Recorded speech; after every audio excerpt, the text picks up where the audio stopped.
시간이 되었으므로 목포 에스라 성경 강좌를 하영자 전도사님의 기도로 시작하겠습니다.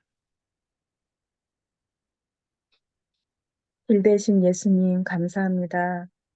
우리들이 기록된 말씀을 통하여 기록된 예수님의 길로 행할 수 있도록 저희들을 더욱더 이제 밝게 인도하여 주시옵소서. 아멘. 세상은 우리를 아름다우게 발전을 한다 하지만 우리의 마음 속에는 혹시라도 세상에 밀려 퇴보하고 있지는 않는지 이 시간 또한 불꽃 같은 눈동자로 저희를 지켜보신다고 하신 주님께서 말씀을 통하여 우리의 내면을 불꽃 같은 눈동자로 점검하여 주시기를 원합니다. 아멘. 그래서 진리 되신 예수님과 함께 그분의 말씀을 마음으로 순종하여 걸어가는 아버지 저희들이 길이 될 수 있도록 도와주시옵소서. 아멘. 감사하며 예수 그리스도의 이름으로 기도드립니다.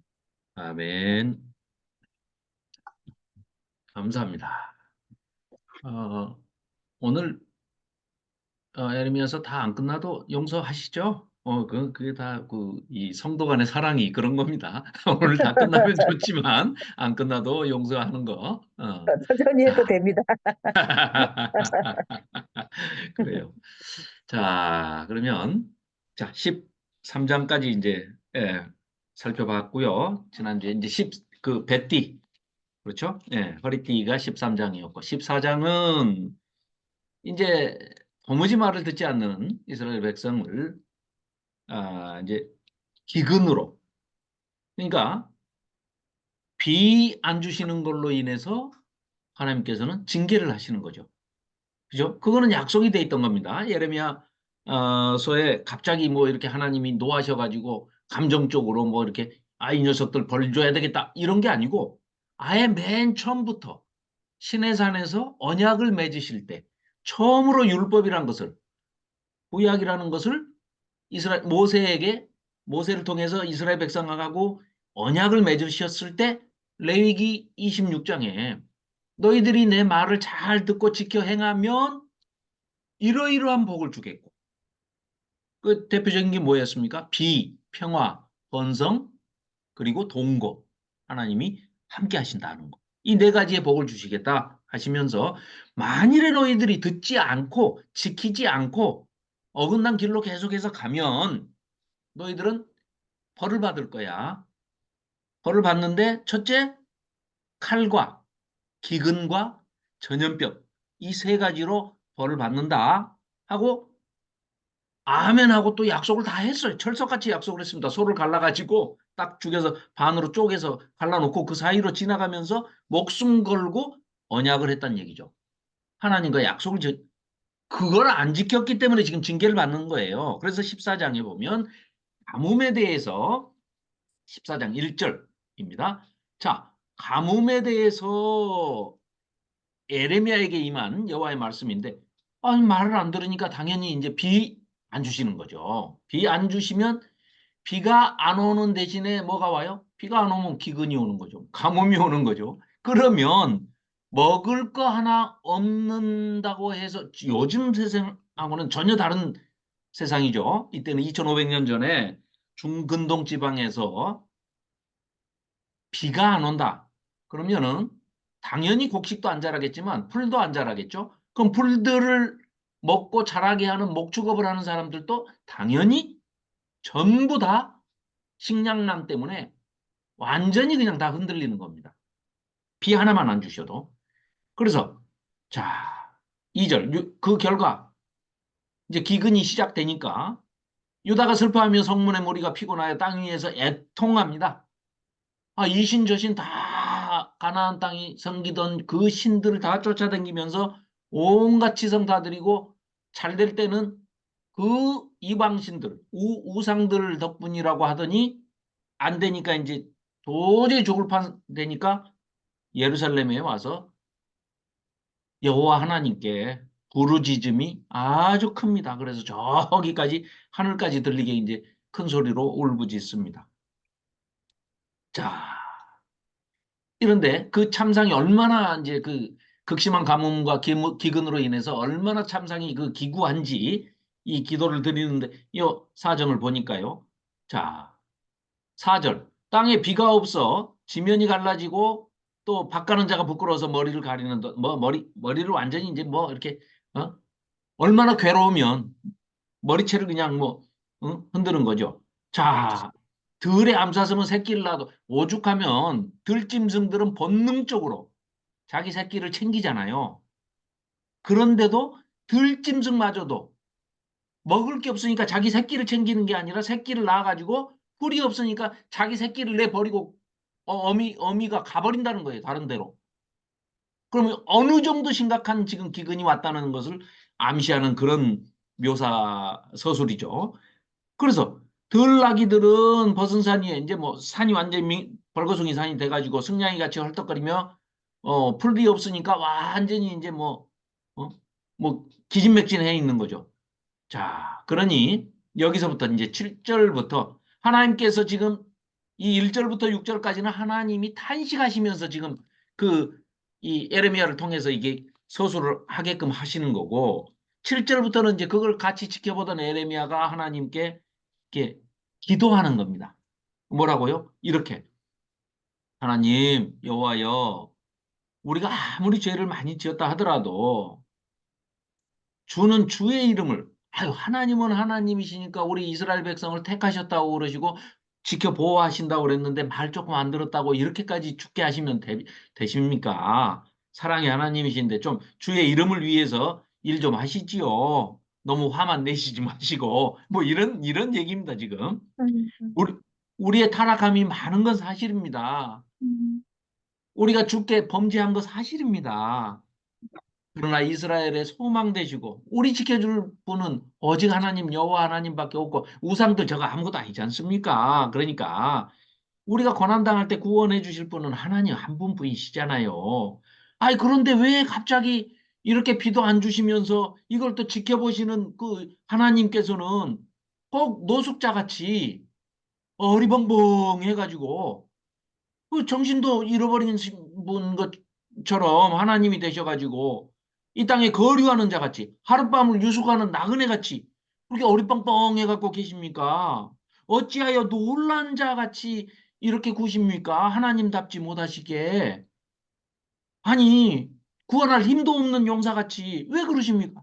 다 하실 수 있으신 분이잖아요. 그런데 우리가 아무리 죄 좀 지었다고 넋을 놓고 이렇게 그 힘없는 완전히 전능하신 분이 무능한 사람같이 이렇게 하시면 되시겠습니까? 왜 그러십니까?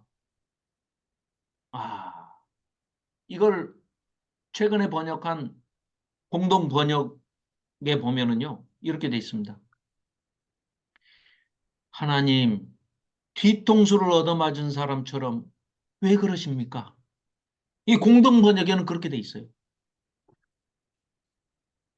이 하나님께서 비를 금해가지고 비를 안 주셨음에도 불구하고 비가 안 내리니까 그 이스라엘 백성들이 어떤 상황에 처했는지 만물을 지으신 분이 들짐승들까지도 이렇게 힘들게 하는 것을 보시고 마음 아파하시는 거예요. 하나님이.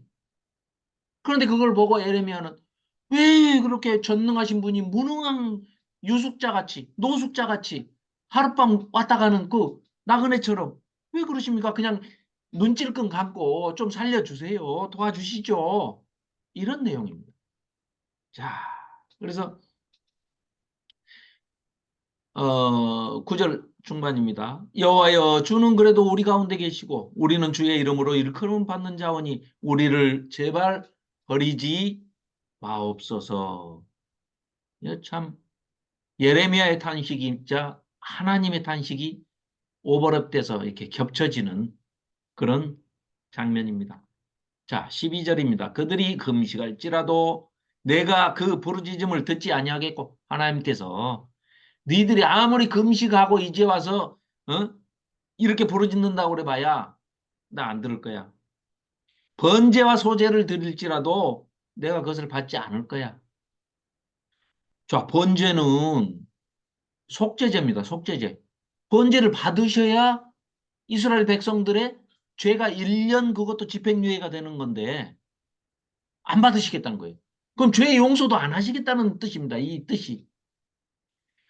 그리고 가난한 자들이, 고아와 과부로 대표되는 가난한 자, 사회 약자들, 사회적 약자들, 배려를 받아야 되는 그런 대상들, 그들이 아무것도 가진 게 없으니까 곡식가루 조금 갖고 와서 드리는 게 소재입니다. 밀가루 조금 갖고 와서 밀 몇 개 갖고 와서 드리는 그 없는 자들의 그 제사가 소재인데 그것도 안 받으시겠다는 거예요. 그러니까 남녀노소 부한 자, 약한 자, 강한 자 다 필요 없다. 나 안 받겠다. 너희들 다 썩었다는 거예요. 왕부터 저 밑에 가난한 자까지 다 썩었다는 거예요. 안 받겠다는 거예요. 안할 뿐만 아니라 칼과 기근과 전염병 나 법대로 할 거야. 레이기 법대로, 신명기 법대로 할 거야. 내가 너희들 이스라엘 백성들 다 멸할 거야. 이렇게 하시니까 이에 예레미야가 대답하되 슬프도소이다 주 여호와여 보십시오. 보시옵소서. 선지자들이 그들에게 이르기를 너희가 칼을 보지 아니하겠고 기근은 너희에게 이르지 아니할 것이라. 다 거짓 선지자들이 지금 하던 얘기죠. 아니할 것이라 내가 이곳에서 너희에게 확실한 평강을 주리라 합니다.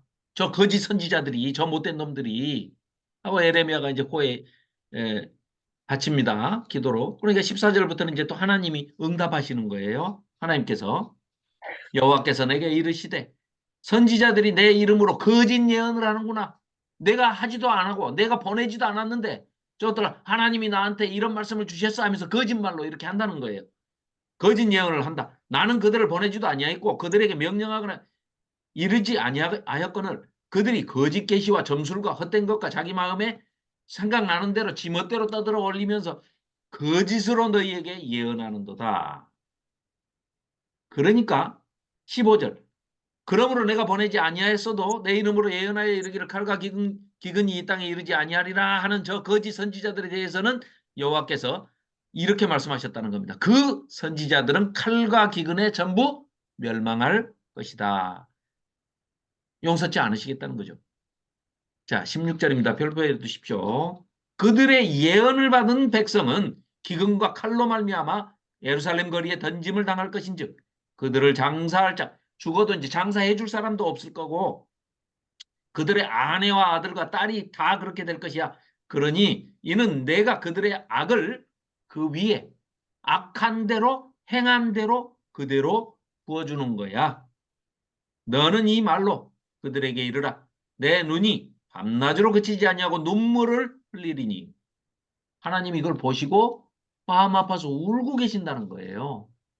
지금 감정적으로 뭐 분풀이하고 계시는 게 아니고 이렇게 하셔야만 그 바벨론 포로를 잡혀가서 그 소수의 남은 자만이라도 정신 차리고 회개하고 돌아오면 그들을 데리고 숫자에 연연하시는 분이 아니기 때문에 그들을 데리고 다시 예루살렘을 회복하고 다시 하나님 나라를 세워나가시겠다는 겁니다.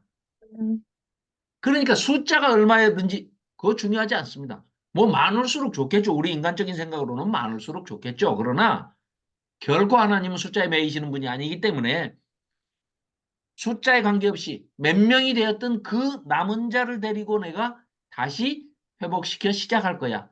회개하고 돌아오는 그 남은 자, 그들을 데리고. 그러니까 반드시 지금은 징계를 해야 될 때니까 정해진 것이고 징계를 할 것이야. 이 말씀을 하시는 겁니다.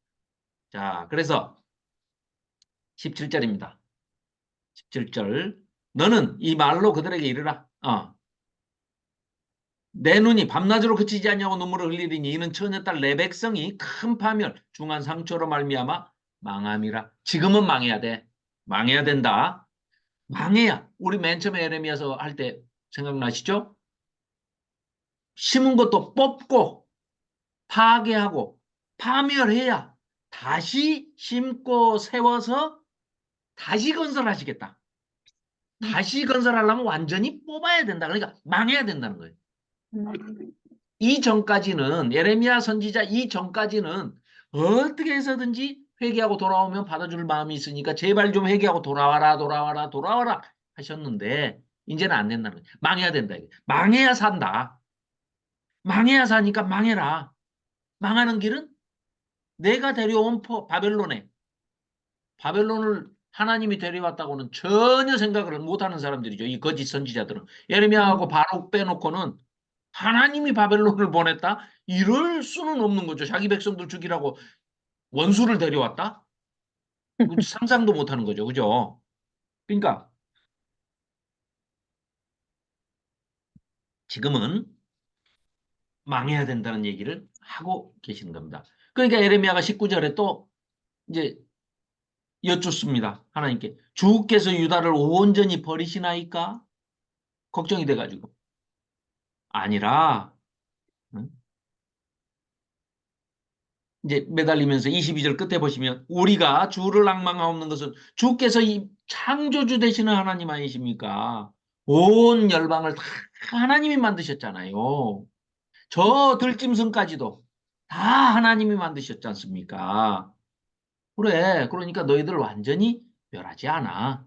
다만 내가 그토록 사랑했는데 이 하나님의 사랑을 받은 이스라엘 백성이 이렇게도 패역하고 악으로 패역하게만 달려가니 염증이 난다야 이제. 그러니까 이 백성은 심판을 해야 돼. 그래야 벌을 받아야 다시 이런 일을 안 할 거 아니냐. 그 남은 자 조금만이라도 데리고 내가 갈 거야. 그러니까 죄에 팔려가야 되고 원수에게 팔려가야 돼. 그래서 하나님께서도 가슴이 아프고 탄식이 절로 나오시지만 또 예레미야에게 약속을 해주시죠. 예레미야야, 너도 탄식만 하고 있지 말고 네가 백성들을 깨우쳐서 순순히 벌을 받고 포로로 잡혀가게 해라. 그러면 내가 여호와께서 든든히 세워주실 것을 약속하는 내용이 15장 내용입니다. 그래서 자, 15장 1절입니다. 여호와께서 내게 이르시되 모세와 사무엘이 내 앞에 와서 지금 싹싹 빌어도 옛날에는 좀 마음이 흔들렸죠. 광야에서도 출애굽 시켜가지고 모세 아니었으면 이 백성을 다 쓸어버리신다고 그럴 때 모세가 제발 좀 참아주십시오. 생명책에서 내 이름을 지워버리시더라도 이 백성을 한 번만 용서해 주세요. 막 매달리니까 마음을 버리키셨잖아요. 음. 하나님께서. 음. 그런 내용이 있었고 사무엘도 마찬가지죠. 그러니까 모세하고 사무엘이 오면 하나님께서 조금 마음이 흔들리시는데 지금은 얼마나 단호하다는 걸 표현하시느라고 음. 모세 사무엘이 내 앞에 와서 빌어도 이제는 안 돼. 화가 이만큼 나셨다는 거예요. 내 마음은 이 백성을 향할 수 없나니 그들을 내 앞에서 쫓아내 보낼 거야. 반드시 포로 잡혀가야 돼. 그것만이 살 길이야. 이런 말씀을 하시는 겁니다. 그래서 자, 2절에 중반절에 보면은 죽을 자는 죽음으로 가고 칼을 받을 자는 칼로 가고 기근을 당할 자는 기근으로 가고 포로될 자는 포로될 사지선다. 1번, 2번, 3번, 4번 해갖고 답은 4번인데 몇 번 어떻게 할 거야? 지금 그 말 포로 잡혀가 그 말입니다. 지금. 그죠? 그러면서 3절에도 네 가지로 또 얘기하죠. 네 가지로 벌을 할 거야. 죽이는 칼과 찢는 개와 삼켜 멸하는 공중의 새와 땅의 짐승. 이게 무슨 얘기냐? 다 멸해가지고 멸하도록 하나님께서 내버려 두시면 다 죽게 되고 죽은 결과 그 시체는 독수리나 새들이 공중에 새들이 날아와가지고 그 새들이 쪼아 먹으면서 시체를 쪼아 먹어서라도 좀 배부르게 이렇게 한다는 거예요. 자, 4절입니다. 유다 왕 히스기야의 아들 므낫세. 아이고, 이 므낫세까지 이제 거슬러 올라가면서 지금 하시는 거예요. 므낫세가 예루살렘에 행한 것으로 말미암아 내가 그들의 세계 여러 민족 가운데 흩어 버릴 거야. 열왕기하서 우리 그 23장에서 봤었죠. 자, 그러니 염증이 나신다는 얘기를 6절에 이렇게 하나님께서 지치셔가지고 탄식을 하시는 그런 말씀입니다. 여호와께서 6절입니다. 여호와께서 이르시되 네가 나를 버렸고 내게서 이스라엘 백성 네가 떠나갔잖아. 그러니까 너한테 내 손을 펴서 너를 완전히 때려서 그냥 멸하실 거야. 이는 내가 뜻을 돌이키에 이제 더 이상 너희들과는 아주 염증이 난다야. 지쳤다 지쳤어. 응? 거짓말도 엠만히 해야지. 응? 안 하신다는 거예요. 7절 하반절에 그들이 자기들의 길에서 돌이키지 아니하였습니다. 아니 사사기 360년 동안 어땠습니까?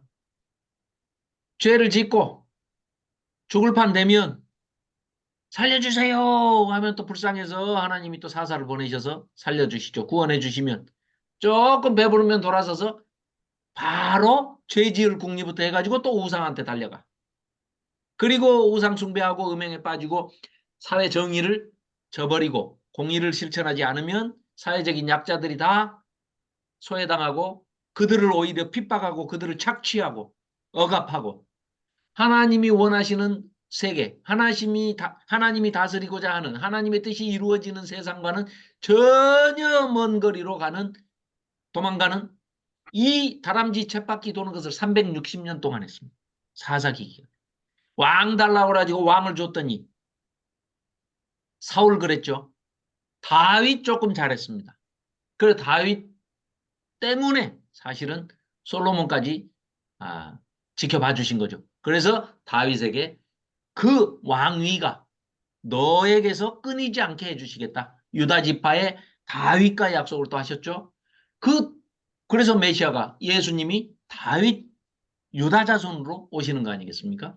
그런데 바로 어디 멀리 가지도 않고 당대 솔로몬 때 아이고 또 그냥 바로 타락을 하게 되죠.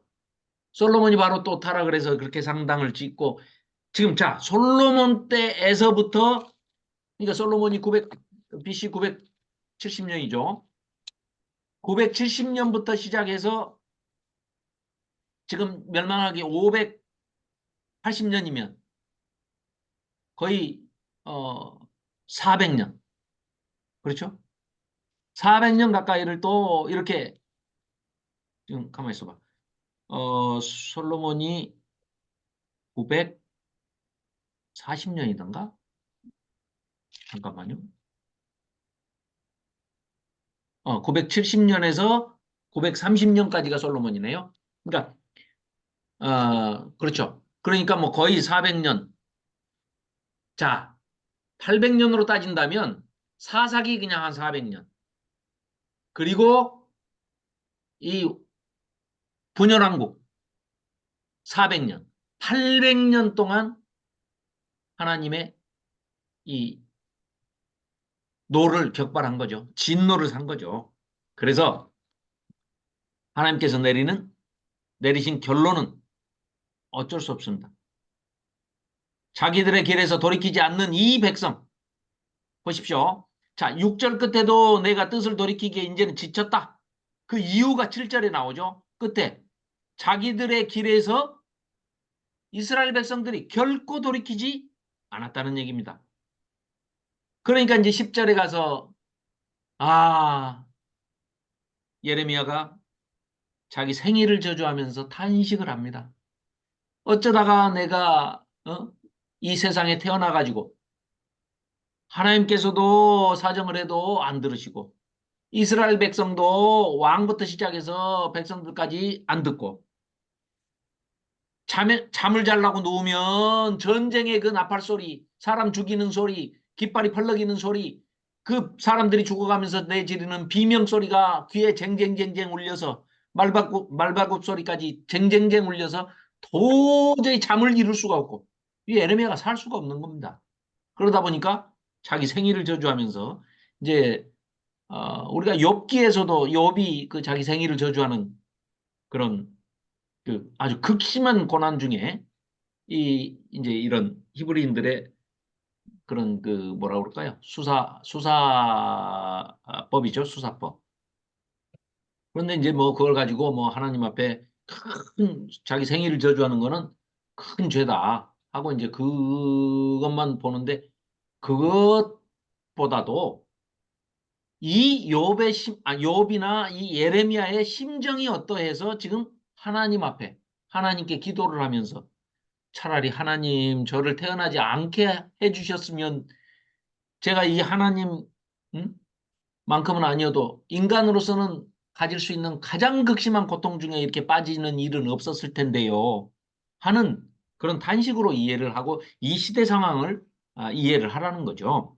그래서 자 10절입니다. 내게 재앙이로다 나의 어머니여. 어머니께서 나를 온 세계에 다투는 자 얼마나 거짓 선지자들을 괴롭혔으면 이제 조금 있으면 이제 살펴보겠지만 죽이려 하는 게 한두 번이 아닙니다. 또 특히 고향 사람들이. 그래서 바술 같은 자도 그 고향 사람이고 친척되는 자인데 나서서 막 죽이려고 하는 겁니다. 그래서 자 16절입니다. 16절 한번 보실까요? 만군의 하나님 여호와 나는 주의 이름으로 일컬음을 받는 자라. 내가 주의 말씀을 얻어먹었사오니 주의 말씀은 내게 기쁨과 내 마음의 즐거움이오나 내가 기뻐하는 자의 모임 가운데 앉지 아니하고 즐거워하지도 아니하고 또 주의 손에 붙들려 홀로 앉았사오니 이는 주께서 분노로 내게 채우셨음이니이다. 자, 하나님께서 16장에 가서 보면 다음 장에 가서 보면 세 가지를 금하십니다. 너 예레미야야, 너 결혼하지 마. 자, 16장 2절입니다. 너는 이 땅에서 아내를 맞이하지 말며 자녀를 두지 말아라. 결혼을 하지 마라. 그러니까 애도 못 낳겠죠. 자, 왜 이렇게 하십니까? 4절에 그 이유가 나오죠. 네가 결혼하고 부인을 얻고 애들을 낳고 뭐 해도 거기서 기쁨을 누릴 시간이 없어. 독한 병으로 다 죽게 돼 있어. 그리고 죽어도 누가 슬퍼해 줄 사람도 없어. 묻어줄 사람도 없어. 지면에 분토가 들 거면 칼과 기근에 다 망하고 그 시체까지도 공중의 새와 땅의 짐승의 밥이 돼. 그러니까 너 그냥 결혼하지 마. 그래서 결혼도 못하게 하십니다. 두 번째, 5절입니다. 초상집에도 가지 마. 가서 통곡하지도 마. 그들을 위해서 애곡하지도 마라. 내가 이 백성에게서 나의 평강을 빼앗으며 인자와 사랑을 없애버릴 거야. 기대하지 마, 그러니까. 내가 그렇게 한 거니까 네가 가서 울어봐야 아무 소용없어. 위로도 안 돼, 그 사람들한테. 너한테도 위로도 안 되고 그 사람들한테도 위로도 안 되고 당연히 하나님한테도 위로가 안 되니까 초상집에도 가지 마. 세 번째, 8절입니다. 잔치집에도 들어가지 말어. 잔치집에도. 아예 잔치집에도 가지 마. 뭔 지금 춤추고 뭐 워십 댄스 하고 뭐 기타 치고 드럼 치고 뭐 복타령 할 때가 아니야. 망해야 돼, 너희는. 그래서 그들과 함께 앉아 어? 먹고 마시지도 말아라. 즉 이 말은 예레미야 선지자를 통해서 결혼하지 말아라, 초상집에도 가지 말아라, 잔치집에도 가지 말아라 이렇게 명하셨지만 이것은 무슨 얘기입니까? 바꿔 얘기하면 이스라엘 백성들에게 슬픔도 기쁨도 즐거움도 모든 희로애락도 인간이 태어나서 당연히 누릴 수 있고 느낄 수 있는 희로애락의 감정, 애오욕의 감정, 그런 모든 감정까지도 다 사라지게 만드실 것이다. 얼마나 극심하게 하나님이 대노하셨는지 이런 말씀을 에레미야에게 하고 계시는 겁니다. 그러면서 그러나 너희들이 순위 따라서 포로 잡혀가면 그 포로들을 반드시 내가 이 땅으로 하나님의 성전이라 일컬음 받는 예루살렘으로 다시 귀환하게 하실 것이야. 그러나 지금은 심판의 때고 이스라엘의 죄악과 허물에 대해서 반드시 심판을 할 때가 된 것이다. 그렇게 알아야 된다. 하니까 예레미야가 하나님의 말씀에 대해서 확신과 믿음으로 하나님께 깨닫고 하나님께 기도를 또 하게 됩니다. 그래서 하나님께서는 이제 죄악에 대해서 16장 10절 하반절입니다. 자, 여호와께서 우리에게 이 모든 큰 재앙을 선포하시면 어찌 됨이며 우리의 죄악은 무엇이며 우리가 우리 하나님 여호와께 범한 죄는 무엇이냐? 라고 이렇게 묻거든. 너는 이렇게 대답해 줘라. 여호와가 말씀하시되 너희 조상들이 나를 버리고 다른 신들을 따라서 그들을 섬기며 그들에게 절하고 나를 버려 내 율법을 지키지 아니하였음이니라. 너희가 너희 조상들보다 더욱 악을 행하였도다. 지금 그러면 우리는 율법 시대는 아니지만 교회 시대죠. 성령 시대, 교회 시대를 살아가고 있는 우리는 예수님, 하나님이 주신 율법과 예수님이 주신 그 산상보훈, 또 세계명 이런 것들로 미루어 본다면 우리는 우리가 어떤 기복 종교로서의 제2 종교로서 무슨 형식적으로 이 당시에 2500년 전의 사람들처럼 그런 형식주의 다 빼고 나서 하나님이 바라시는 것, 예수님이 바라시는 것, 성령 하나님이 바라시는 대로 현재 한국 교회가 살아가고 있느냐? 이건 정말 냉철하게 우리가 생각해 봐야 될 문제라고 여겨집니다. 그 얘기는 바꿔 얘기하면 쉽게 얘기하면 이런 얘기죠. 하나님께서는 우리를 향해서 하나님은 공의의 하나님이시기 때문에 사회 정의를 실현하고 공평과 정의, 공의를 실현하면서 너희들은 살아야 된다. 그게 수평적인 사랑, 이웃 사랑인데 그러려면 항상 높은 자가 낮은 자를 섬기고 약자를 배려하고 도움이 필요한 사람에게 항상 도움의 손길을 내미는 그런 사람이 되어야 한다. 누가 내 이웃이냐를 따지지 말고 강도를 만난 그 사람에게 선한 사마리아인이 가서 도와주고 베풀어주고 이 사람을 어? 병원이나 여관까지 끌고 가서 싣고 가서 잘 돌봐주라고 또 2데나리온까지 맡기고 가는 그런 사랑을 베푸는 그런 이웃이 네가 누가 내 이웃이냐를 따지지 말고 네가 그런 이웃이 되라 하는 게 예수님의 우리를 향하신 주문이었거든요. 그리고 율법보다 훨씬 더 높은 그런 윤리와 도덕적인 그런 수준까지를 우리에게 예수님께서는 일러주셨기 때문에 자, 그런 사회 정의와 공의를 실현하면서 살아가고 또 하나님께서 우리에게 베풀어 주신 헤세드와 에메드, 인애와 자비와 사랑을 이웃들과 아, 함께 서로 나누면서 살아야 하는 그런 사명을 가지고 우리는 그 교회로서 새 언약을 예수님을 통해서 맺은 것이죠. 거기에 증거가 뭐예요? 예수님의 보혈의 피. 예수님의 피가 흘렀단 말이죠. 그 우리는 어떤 옛날 같으면 짐승을 잡아서 했겠지만 우리는 지금 이제는 짐승을 잡을 필요가 없으니까 뭘로 했나요? 내 삶을 바치겠습니다. 내가 제물이 돼서 내 삶을 예수님께 하나님께 성령님께 바치겠습니다. 하고 이미 바친다고 서약을 해버렸어요. 그게 세례죠, 세례. 그 세례는 죽음이고 다시 중생, 다시 거듭나는, 다시 태어나는 것이 바로 세례죠, 세례. 그러면 세례를 했다, 침례를 했다. 뭐 물속에 들어갔다 온 분도 있고 아니면 물 뭐 여기다 관수레로 이렇게 찍으신 분도 있겠지만 어쨌거나 그 세례라는 우리가 계약을 맺은 것은 우리가 그렇게 살겠습니다라고 한 것이죠. 그렇기 때문에 지금 방금 읽은 예레미야 16장 11절의 말씀은 바로 이 당시에 이스라엘 백성들, 패역한 백성들한테만 해당된 얘기가 아니고 2500년이 지난 지금 우리에게도 해당되는 그런 말씀이다. 이렇게 말씀드릴 수가 있겠습니다. 자, 그리고 17장에 가서는 얼마나 이 유다 백성이 죄악을 저질렀는지 그것을 금강석이라는 건 다이아몬드죠. 다이아몬드. 다이아몬드는 영어고 그거를 한자로 쓰면 금강석입니다. 그 금강석인데 쇠도 이렇게 자르는 게 금강석이죠.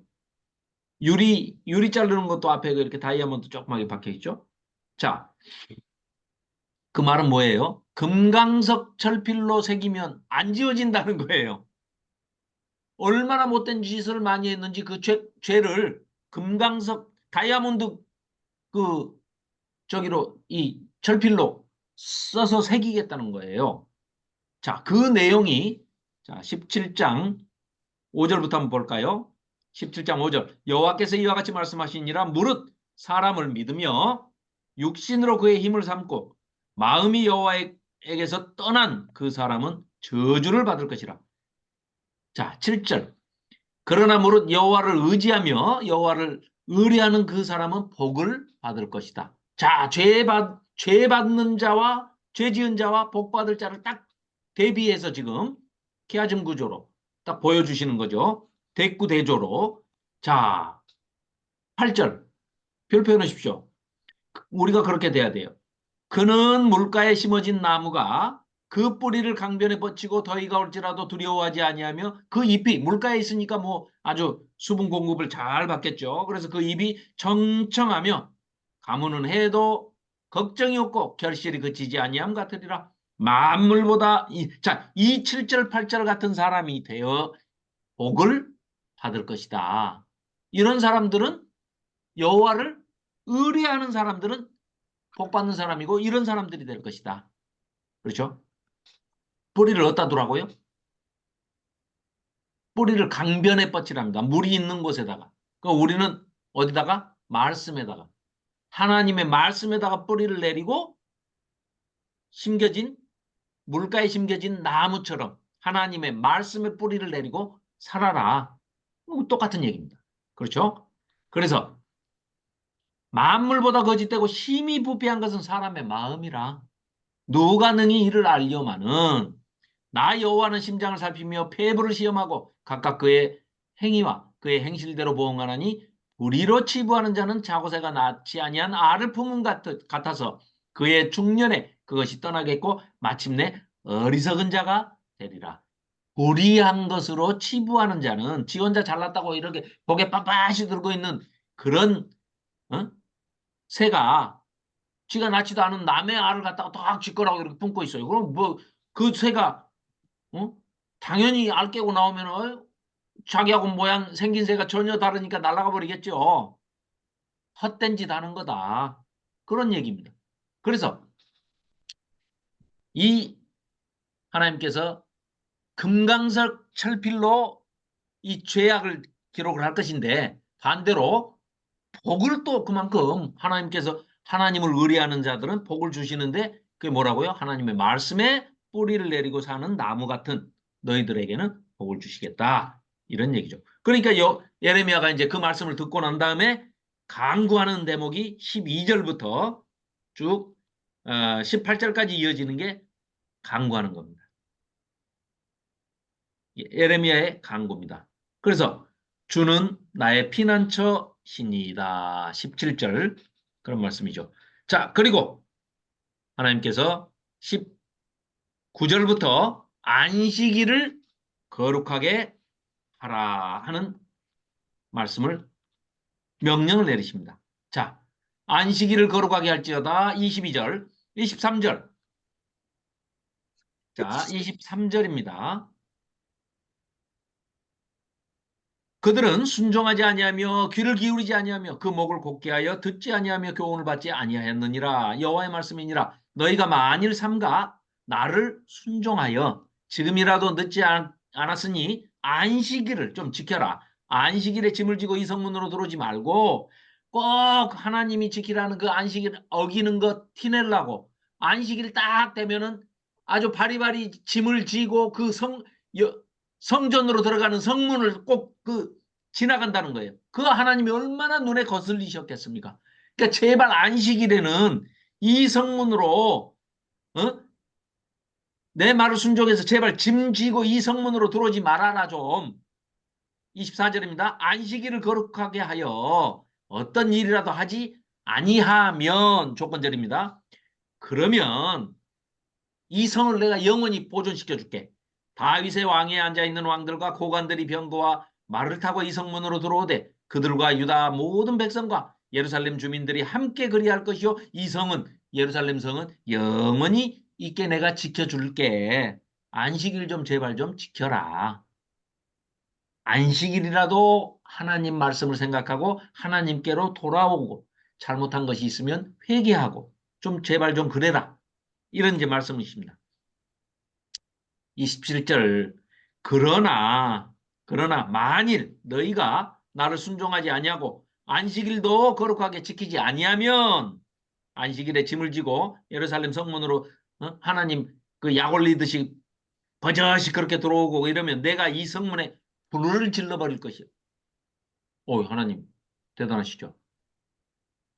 뭐 마냥 뭐 스위트 파파 우리에게 뭐 사랑만 베풀어 주시는 뭐 산타크로스 할아버지 같은 그런 하나님이 아니시라는 거예요.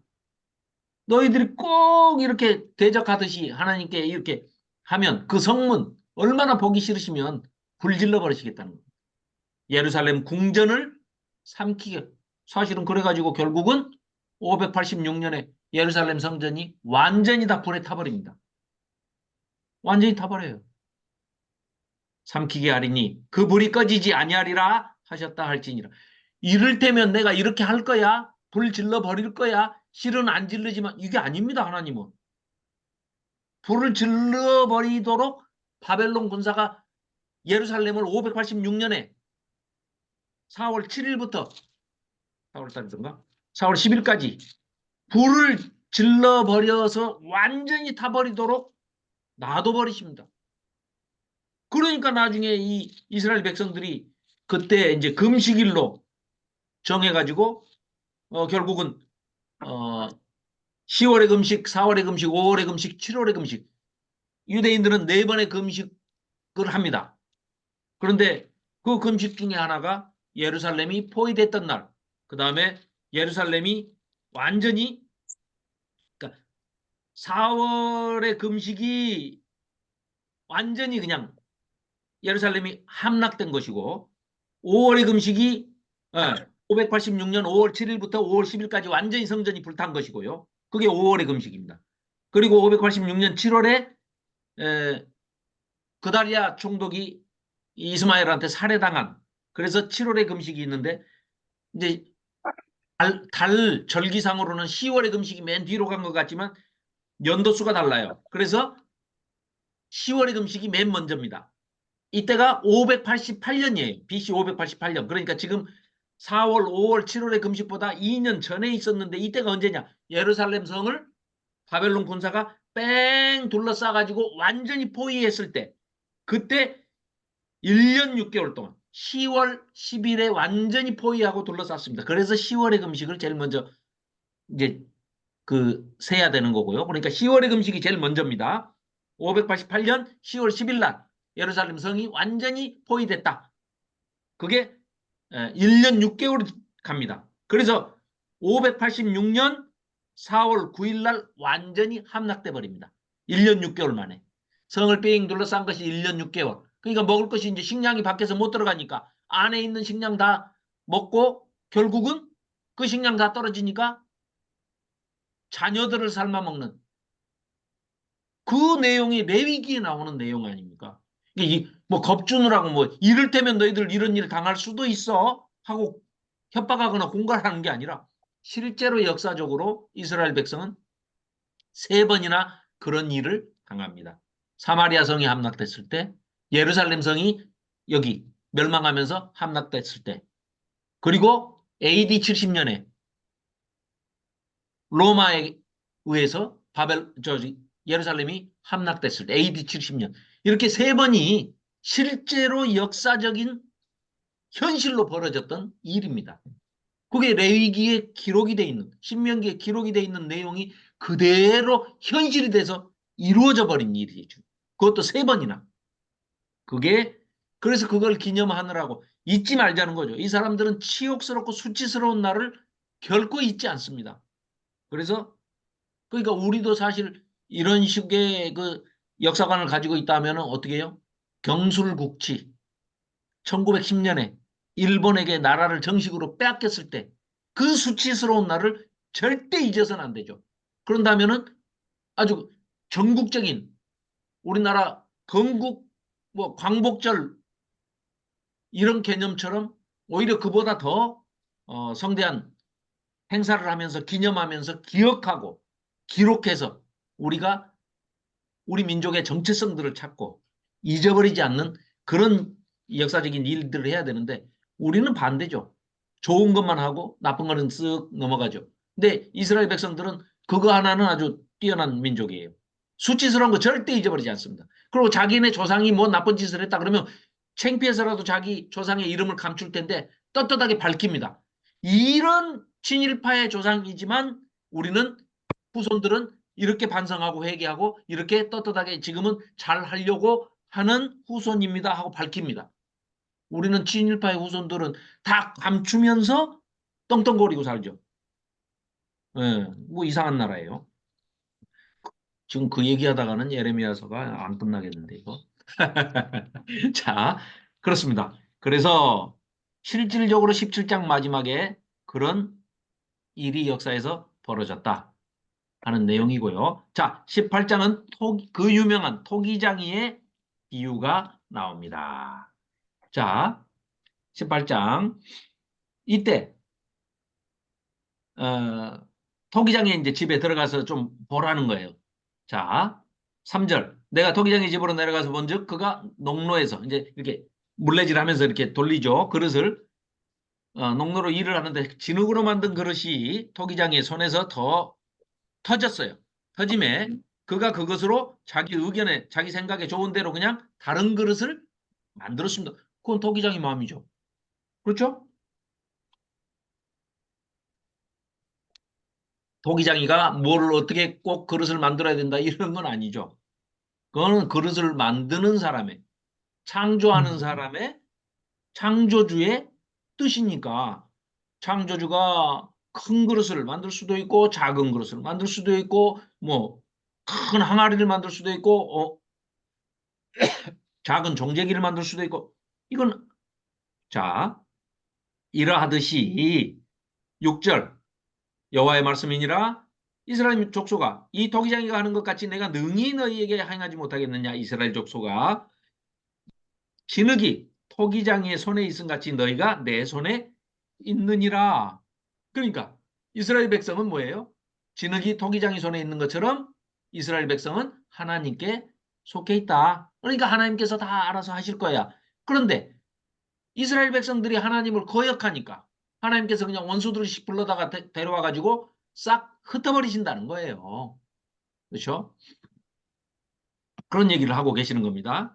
그러면서 8절 만일 내가 말한 그 민족이 그의 악에서 돌이키면 내가 그에게 내리기로 생각했던 재앙에 대해서 뜻을 돌이키겠고 내가 어느 민족이나 국가를 건설하거나 심으려 할 때에 만일 그들이 나보기에 악한 것을 행하여 내 목소리를 청종하지 아니하면 내가 그에게 유익하게 하리라 한 복에 대하여 뜻을 돌이키리라. 자, 8절에도 하나님이 뜻을 돌이키겠고 10절 끝에도 하나님께서 뜻을 돌이키리라. 복에 대해서는 재앙에 대해서 뜻을 돌이키실 수 있는 분이라고 지금 밝히고 계십니다. 하나님께서 친히 예레미야한테 그렇게 말씀하고 계시잖아요. 그러니까 한 번 정해진 구원은 절대 변하지 않는다. 그건 우리 희망사항이고 지금 하나님께서 뭐라고 그러세요? 뜻을 얼마든지 돌이키실 수 있다는 거예요. 지금 여기 그렇게 밝히고 계시는 거예요. 8절이나 10절에 하나님 뜻을 돌이키시겠다는 거예요. 특별히 이제 우리가 기대하는 거는 우리에게 좋은 쪽으로 뜻을 돌이키시는 거는 아주 좋은데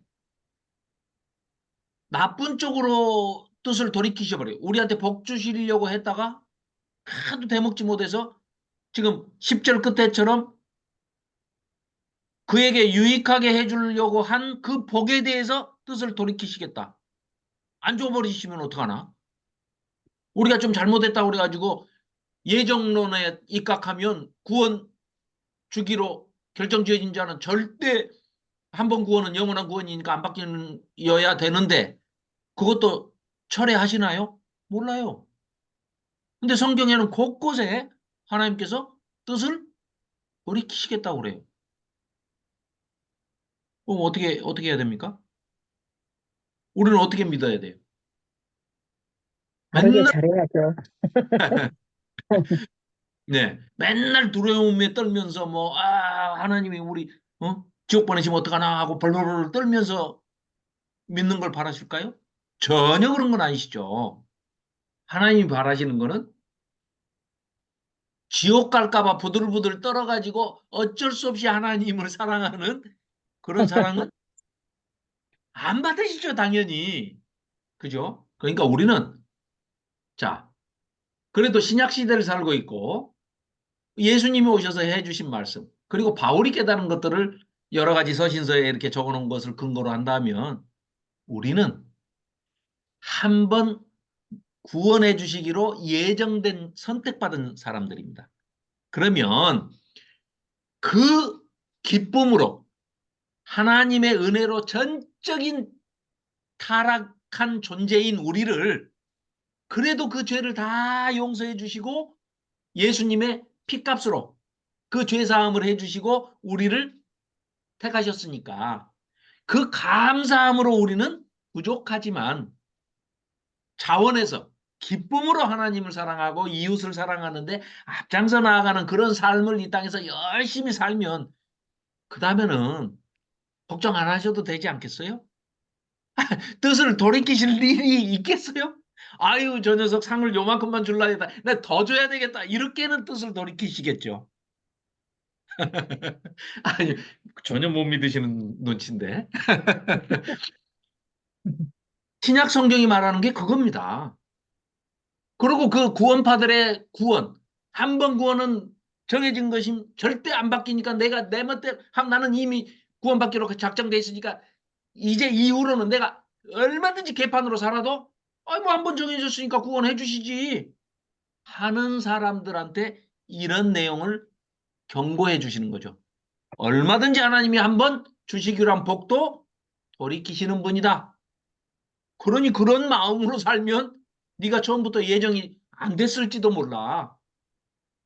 네가 착각하고 있는 건지도 몰라. 나는 구원받았어 하고 자기 확신이나 자기 체면을 가지고 구원이 얻어지는 게 아니기 때문에 그런 내용이죠. 지금 이제 구원론까지 가면 곤란하고 넘어가겠습니다. 자, 그렇습니다. 그런데 18장의 8절 이하를 보면 예레미야를 이제 죽이려고 하는 사람들이 이제 등장을 합니다. 그들이 말하기를 우리가 꾀를 내서 예레미야를 죽여버리자. 이렇게 해요. 하반절 오라 우리가 혀로 그를 치고 그의 어떤 말에도 주의하지 말자. 아이고 악한 놈들이죠.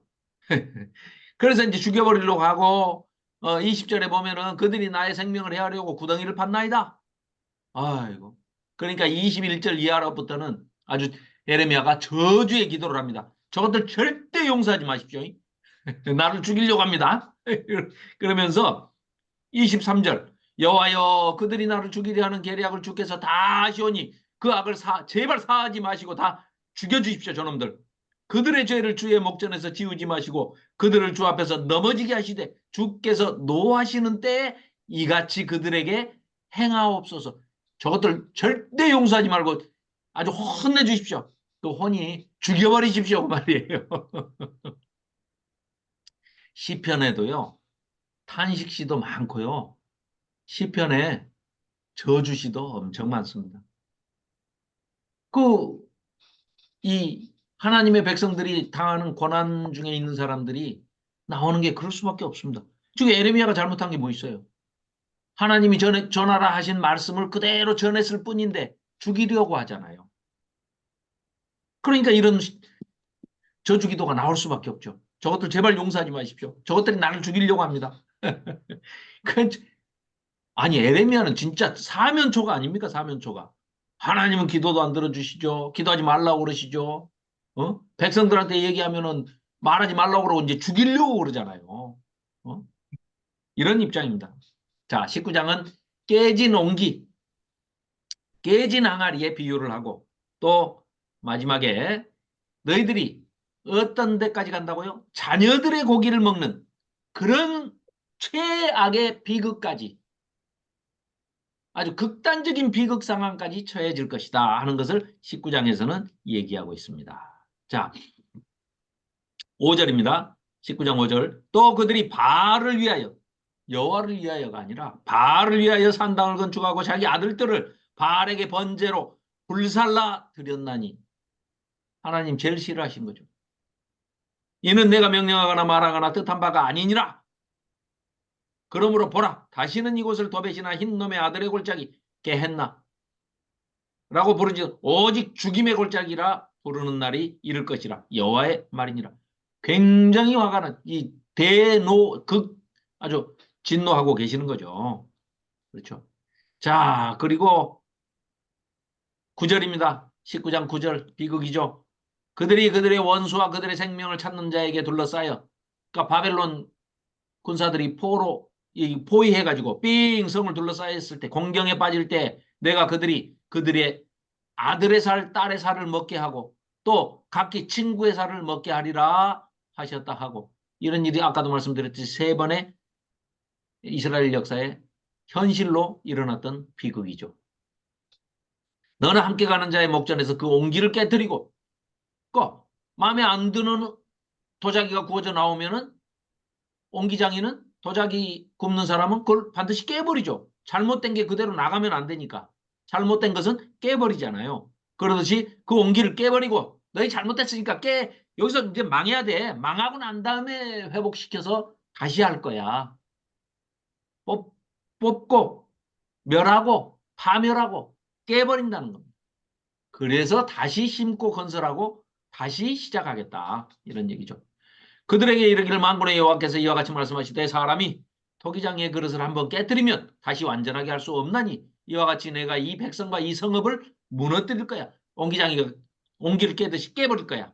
도벳에 매장할 자리가 없을 만큼 매장하리라. 다 죽어 나가더라도 하나님께서는 하나님의 뜻을 이루시기 위해서는 잘못된 것들을 용서하지 않으시겠다, 이 말입니다. 자, 20장입니다. 20장은 오죽하면 생일을 이제 저주하면서 이 고난받는 종 선지자 예레미야, 그리고 이 거짓 선지자 바스훌, 이것들이 이제 거짓 선지자들이 예레미야를 핍박하고 죽이려 하는 그런 것들을 이제 기록한 장이 20장입니다. 자, 20장 1절, 인멜의 아들 제사장 바스훌은 여호와 성전의 총감독이라 제사장입니다. 그가 예레미야의 이 일 예언함을 들었어요. 이에 바스울이 선지자 예레미야를 때리고 여호와의 성전에 있는 베냐민 문 위층에 목에 씌우는 나무 고랑으로 채워 두었더니, 다음날 바스울이 예레미야를 목에 씌우는 나무 고랑에서 풀어주며 예레미야가 그에게 이르되 여호와께서 네 이름을 바스울이라 아니하시고 마골 미사비비라 하시느니라. 사방으로 두려움을 이제 받는다, 이런 뜻이거든요. 여호와께서 이와 같이 말씀하시되 보라, 내가 너와 내 모든 친구에게 두려움이 되게 하리니, 사방에 이제 두려움이 너희들 느낄 거야. 그들의 원수들의 칼에 엎드러질 것이요. 원수 누구예요? 바벨론 군사들. 네 눈은 그것을 똑똑히 보게 될 거야. 내가 온 유다를 바벨론 왕의 손에 넘기리니, 하나님 그렇게 말씀하셨어. 그가 그들을 사로잡아 바벨론으로 옮겨 칼로 죽이리라. 내가 또 이 성읍의 모든 부와 그 모든 소득과 그 모든 기중품과 유다 왕들의 모든 보물을 그 원수의 손에, 바벨론의 손에 넘겨버릴 거야. 그들이 그것을 탈취하여 바벨론으로 가져가리라. 그러니까 사실은 결국은 그렇게 해서 모든 성전 안에 있는 금으로 된 성물들이, 여호와의 성물, 하나님께 바쳐진 것들이 바벨론으로 다 옮겨갔다가 마지막에 바벨론에 또 왕이 그 술을 거기다가 금술잔에다가 술 마시다가 어떻게 합니까? 다니엘서에 보면 손이 나와가지고 치 하면서 글을 쓰죠. 메네메네 데겔 우바르신, 달아보니 부족하고 함량 미달이라는 거죠. 결국은 그래서 그날 죽고 말죠. 누구에 의해서? 고레스 왕에 의해서 죽고 말죠. 그래서 메데 페르시아 연합군인 고레스 칙령을 내려가지고 전부 이스라엘 백성들, 포로 잡혀있던 그 바벨론 포로 잡혀있던 백성들을 전부 이스라엘로 돌아가게 만들죠. 예루살렘으로 돌아가라 하면서 그때 지금 뺏겼던 이 여호와의 성전에 있던 성물들을, 금으로 된 모든 성물들을 가지고 돌아오게 됩니다. 그러니까 뭐예요? 오히려 안전하게 보관창고에 보관했다가 그대로 가져온 거예요, 이렇게. 지난번에도 말씀드렸지만 호랑이가 막 산에서 내려와가지고 온 마을을 동해 번쩍 서해 번쩍 하면 돌아다니면서 사람을 물어 죽이고 있을 때 제일 안전한 곳은 호랑이 굴이라고요. 그래서 바벨론 포로 잡혀가거라. 기물들도 다 하나님께 바쳐진 성물이지만 바벨론으로 다 가져간다. 그랬다가 다시 고스란히 다시 가져오죠. 그런 얘기입니다. 자, 8절입니다. 내가 말할 때마다 외치며 파멸과 멸망을 선포함으로 여호와의 말씀으로 말미암아 내가 종일토록 치욕과 모욕거리가 됨이니이다. 내가 다시는 여호와를 선포하지 아니하면 얼마나 아주 고난을 받았으면 예레미야가 아주 다시는 안 한답니다. 하나님 말씀을 선포하지 않겠답니다. 그의 이름으로 여호와의 이름으로 말하지도 않겠다. 이렇게 하면 그래갖고 이제 좀 안 하고 있으면 나의 마음이 불붙는 것 같아서 뼈가 다 아프답니다. 골수가 사무치니까 답답하여 견딜 수가 없습니다. 그러니까 하나님의 말씀을 전하자니 죽이려고 덤비고 말씀을 안전하자니 아주 그냥 귀가 쟁쟁하고 마음이 불붙는 것 같고 마음이 타는 것 같고 아주 골수에 뼈가 사무치고 이런다는 거예요. 그러니까 는 뭐라 그래요? 아이고 내가 안 태어났으면 좋았을 걸. 이제 그런 얘기를 한다는 겁니다. 자, 그래서 14절입니다. 내 생일이 저주를 받았더라면 나의 어머니가 나를 낳던 날에 복이 없어서 차라리 나를 사산해버리지 그러셨어요. 이런 얘기입니다. 내가 저주를 좀 받았더라면 어찌하여 내가 태에서 나와가지고 18절입니다. 고생과 슬픔을 보며 나를 부끄러움으로 보내는고 하니라. 자, 21장입니다. 21장은 두 가지 길, 생명의 길과 사망의 길을 내 앞에 두었다.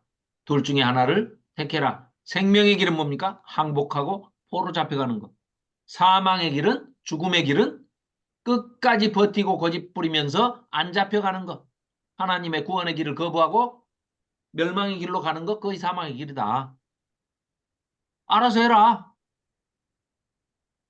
그런데도 어떻게 합니까? 이들은 한결같이 사망의 길을 택합니다. 자, 21장 1절입니다. 여호와께로부터 예레미야에게 말씀이 임하니라. 시드기야 왕이 말기야의 아들 바스울과 거짓 선지자입니다. 제사장 마세야의 아들 스바냐 거짓 선지자입니다.를 예레미야에게 보내니라. 이때가 이제 이 3차 포로 잡혀갔을 때예요.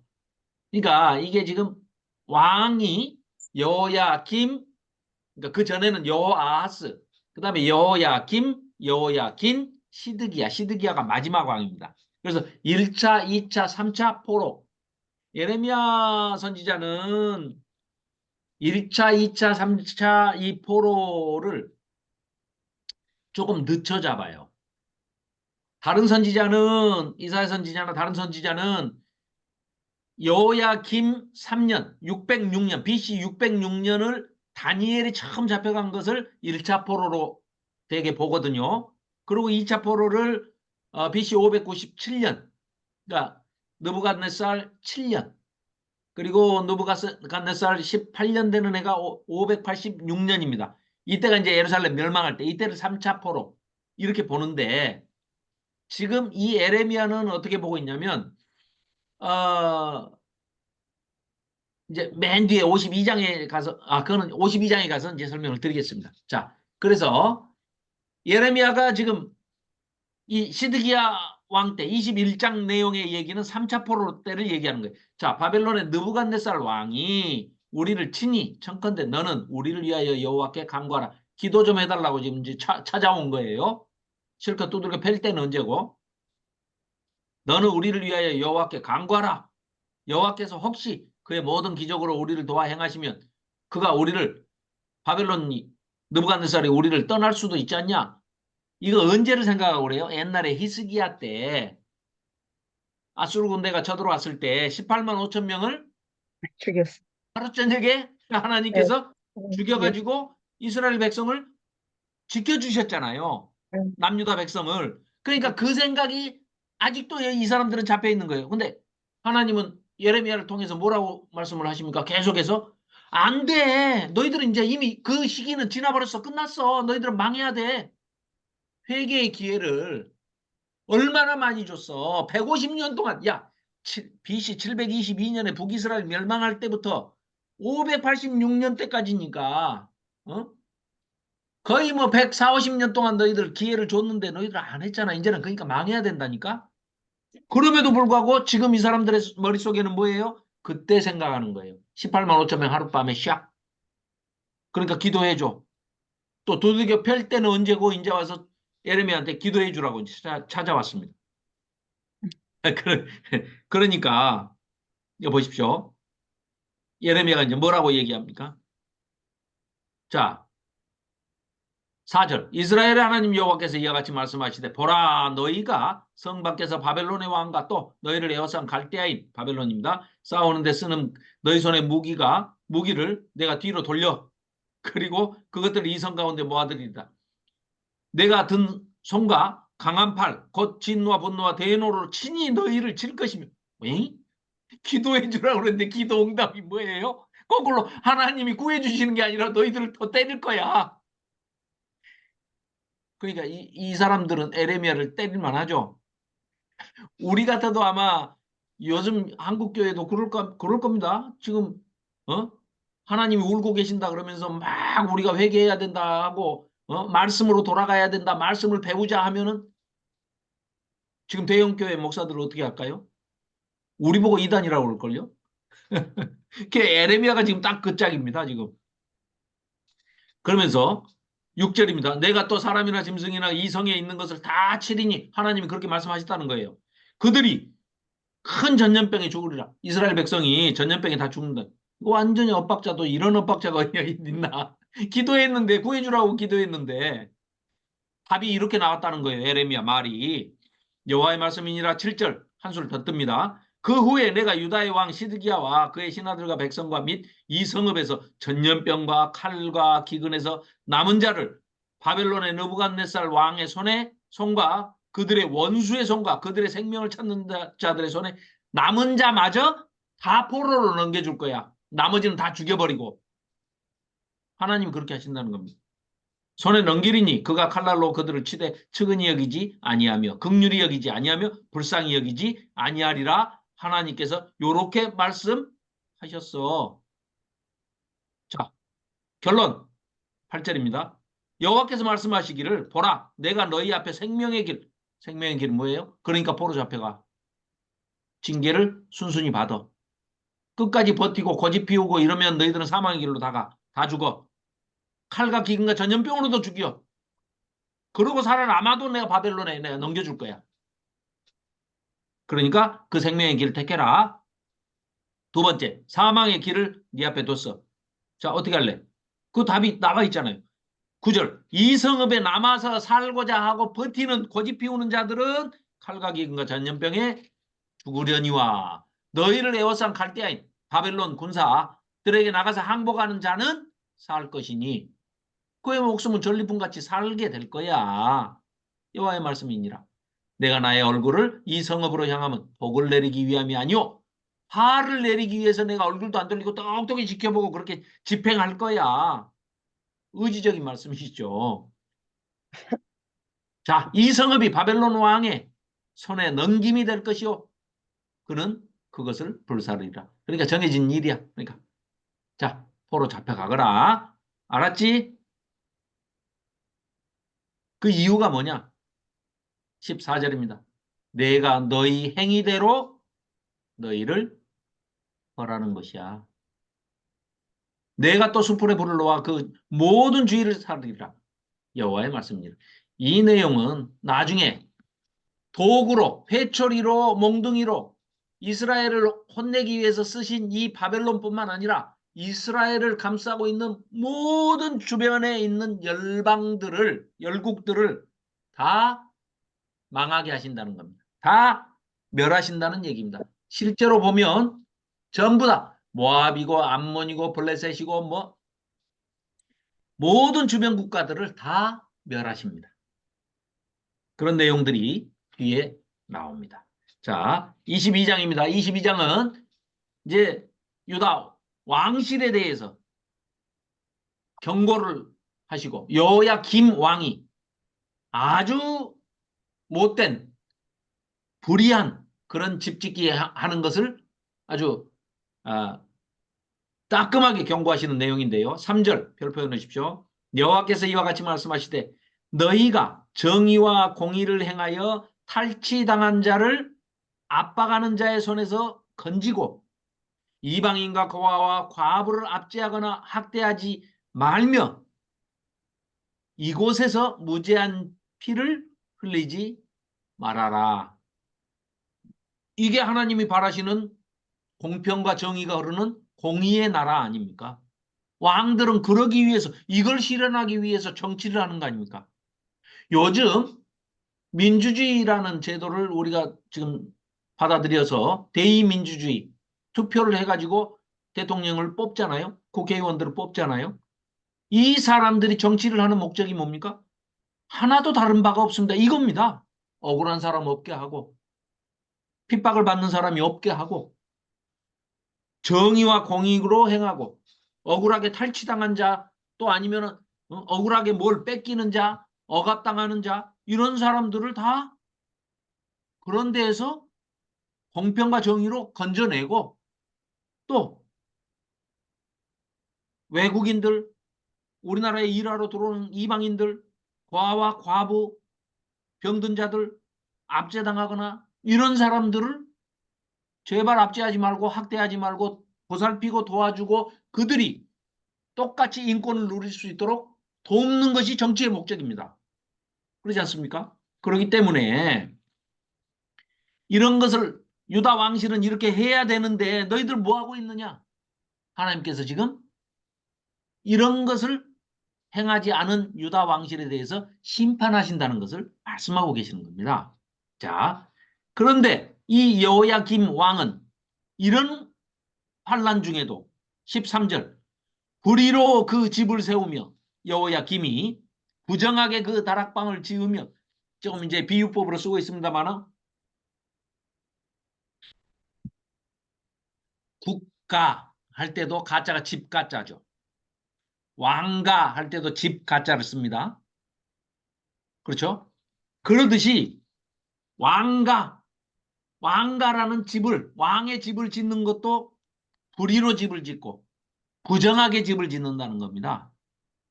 그러니까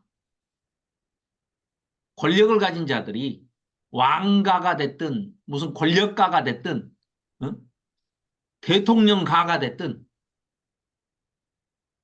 이런 엉터리 짓을 하고 있는 불의로 그 집을 세우면 그 집은 다 망한다. 하나님께서 다 불질러 버리신다는 거예요. 그런 얘기죠. 자,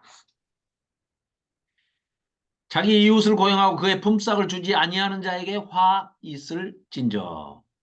그렇죠? 또 16절 그는 가난한 자와 궁핍한 자를 변호하고 형통하였나니 이것이 나를 알미 아니냐. 요시야 왕을 가리키는 얘기입니다. 그렇죠? 이들이 지금 요시야 왕의 자손들인데 어쩌면 너희들은 너희 아버지 할아버지를 그렇게 안 닮아가지고 어쩌면 그렇게 못됐느냐. 어? 15절 한번 볼까요? 네가 백항용목을 많이 사용하여 왕이 될 수 있겠느냐? 네 아버지 누구요? 요시야 왕. 네 아버지가 먹거나 마시지 아니하였으며 정의와 공의로 왕의 집을 세우지 않았느냐. 그래서 그때는 하나님께서 요시야 왕을 아주 흡족해 하시면서 형통하게 해주셨지 않습니까?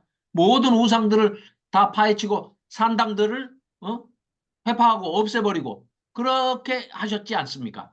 그랬을 때 지금 요시야 왕을 두고 하는 얘기입니다.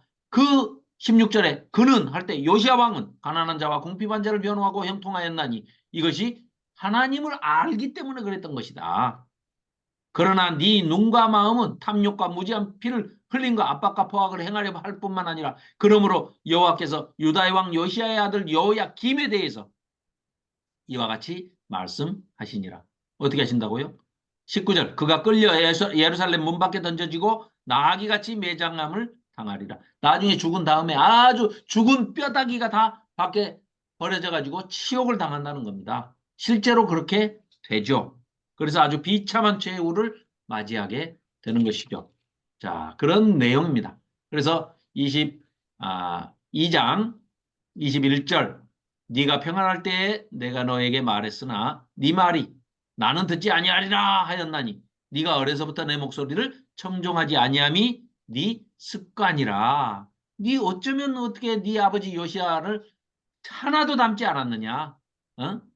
어려서부터 이렇게 말을 안 듣냐, 너는? 자, 이런 내용입니다.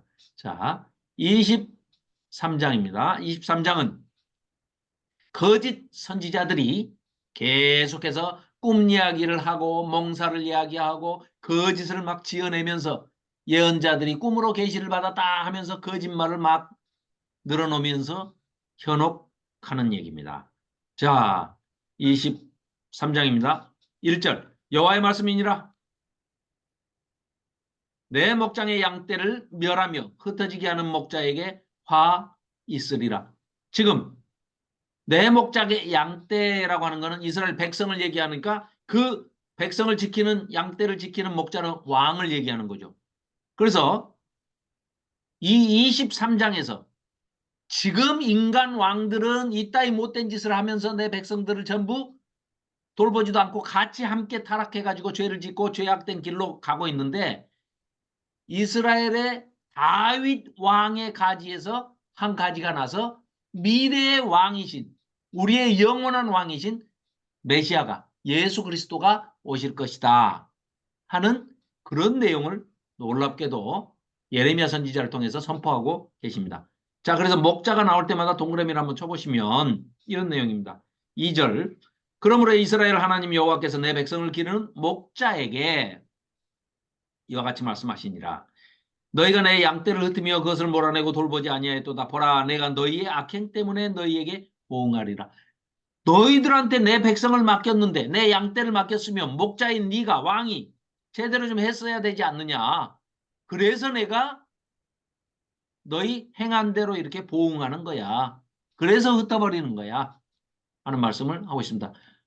또 4절에도 내가 그들을 기르는 목자들을 그들 위해 세우리니 그들이 다시는 두려워하거나 놀라거나 잃어버리지 아니하리라. 여호와의 말씀이니라.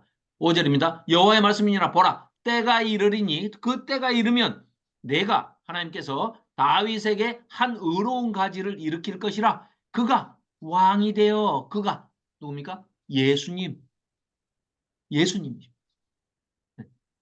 그가 왕이 되어 지혜롭게 다스리며 세상에서 정의와 공의를 행할 것이며 그의 날에 유다는 구원을 받겠고 이스라엘은 평안히 살 것이며 그의 이름은 여호와 우리의 의라 일컬음을 받으리라. 예수님 초림 때 이런 일이 이루어졌습니까? 안 이루어졌습니까? 안 이루어졌죠. 그러니까 이때는 언제를 얘기하시는 거예요? 재림 때를 얘기하시는 겁니다.